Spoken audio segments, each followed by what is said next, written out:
Will Aaron Rodgers ever go to the Bears? No, but I believe there's a team that might play in Chicago this year.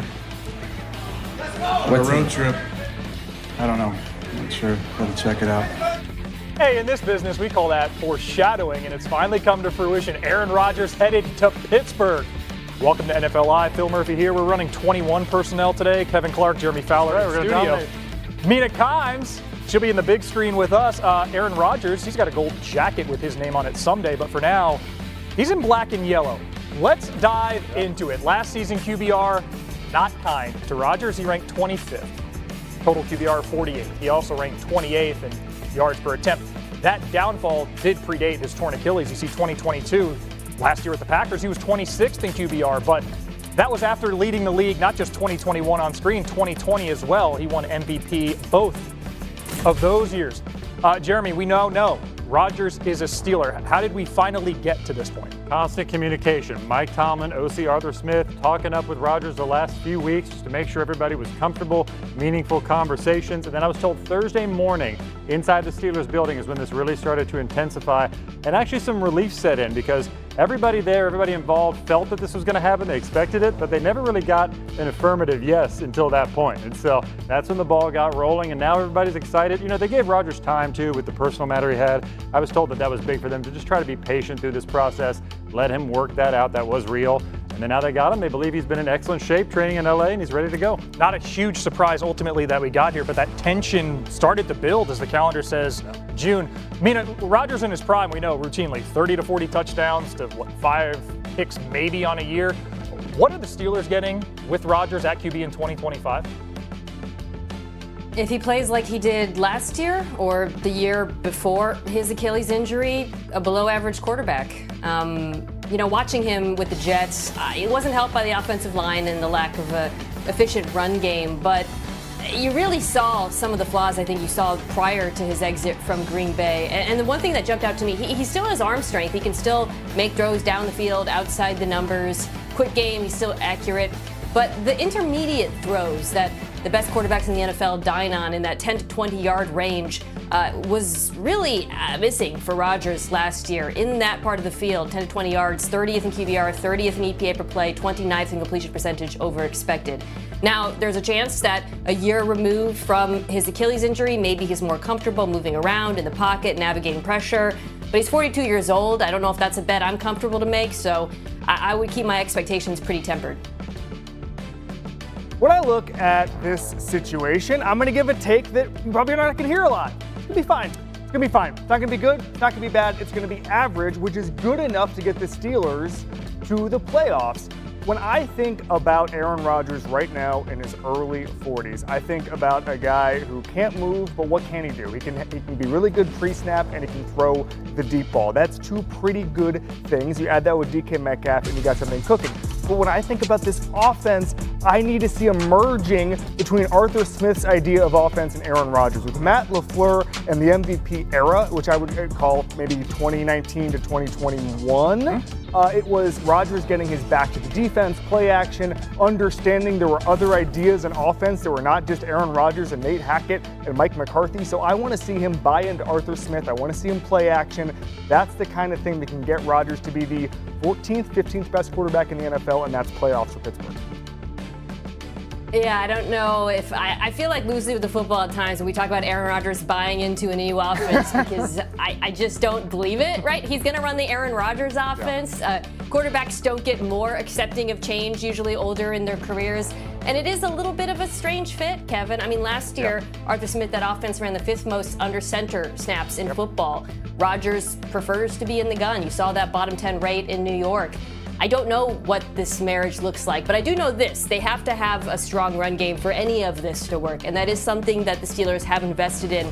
So that would probably be my biggest case for optimism, that we see a better Rodgers than we did last year with the Jets. If they can run the football better, then maybe he'll be in better down and distance. A couple of years ago, I talked to Rodgers about how he basically invented that new offense with Matt LaFleur that won him an MVP, and a lot of it was blind throws. And who did he study when he was looking at blind throws?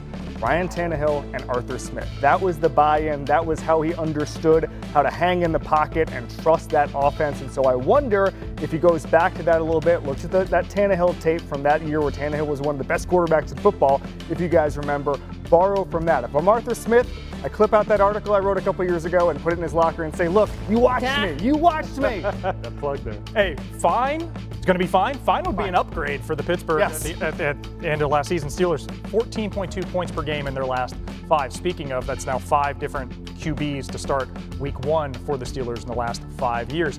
Hey, the Colts had a longer run than that post Andrew Luck. Now Indy's going to be without QB Anthony Richardson for the immediate future as the 23-year-old aggravated the right shoulder joint he injured back in 2023. Head coach Shane Steichen on Thursday gave this update on his QB. So we're going to set him out this week. Obviously, he'll sit out for mini camp. We'll see when he comes back. Not going to put a timetable for training camp on it, but when he does come back, we'll ease him into throwing, and then we'll go from there. The good thing is he's not going to need a procedure right now. Obviously, look, it's frustrating, but I think at the same time, in life and anything, you go through these obstacles and these ups and downs, and you got to fight through them. That's part of life. And like I said, he's in good spirits right now, so we'll work through it. Been a rough couple of years in the Colts QB stable. Anthony Richardson's touchdown to interception ratio ranks second worst amongst 45 QBs to throw at least 250 passes the last 2 seasons. The only QB who's worse, his teammate, Indiana Jones, Daniel Jones, who the Colts did sign this offseason. Richardson, 8 TDs to 12 picks last year in 11 games, completing just 47.7% of his passes. Jeremy Fowler, that is the 3rd worst of any QB this millennium. But Richardson, the health now is the question. He played just 15 games total in 2 seasons. What more can you tell us about his health today? Yeah, Phil, I'm not going to look at that QB room of the Colts the same after some of those stats, but Anthony Richardson, I'm told, reported some symptoms, some agitation on his throwing shoulder a couple days ago. He had an AC joint fixed up surgically in 2023. So it's similar to that injury, but there's nothing structural based on the people I have talked to. They believe, looking at the scans, that there's no major red flag and that he simply does need rest. And the Colts are a little bummed by this because the coaches felt like he had some of his best 2 days of practice leading up to this point. And so I'm told the player fully expects to be back for the start of training camp.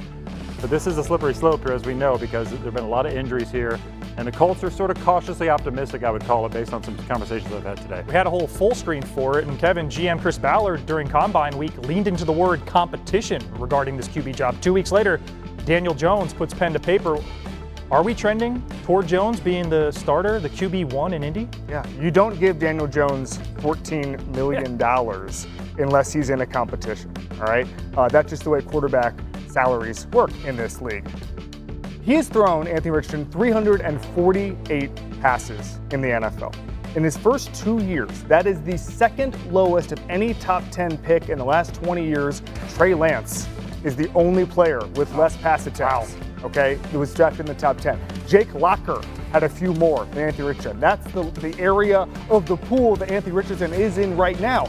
So he needs to play more football. I've never seen anybody more destined to be in the 2026 Pittsburgh Steelers quarterback competition than Anthony Richardson, because I'm looking at this and I'm seeing a training camp where Daniel Jones will probably start with the ones. There's job preservation now going on in Indianapolis with Shane Steichen and Chris Ballard. They're going to want to get the 7, 8, 9 wins in order to keep their job. They're not going to want to take a flyer on Anthony Richardson and say, hey, let's hope he develops. Let's hope he finally shows athleticism he showed at the Combine when he was literally the best athlete the quarterback position has ever seen there. I just don't think it's going to happen. He's going to get a good start somewhere else. Yeah, this is really bad news for him because I think for Anthony Richardson, this summer wasn't just about winning the competition, say, in the preseason. It was about winning the competition in the offseason as well. This is a summer-long competition. He had to show he is taking this seriously. He is coming in and willing to be the leader of this football team, and this injury just sets him back. It changes the timeline yet again. And as Kevin accurately said, he needs reps in every sense of the word. I do think this appears to be trending towards Daniel Jones being the starting quarterback. And I think that they can build an efficient offense around him. I really do. I would borrow from a lot of what Brian Dable did in 2022.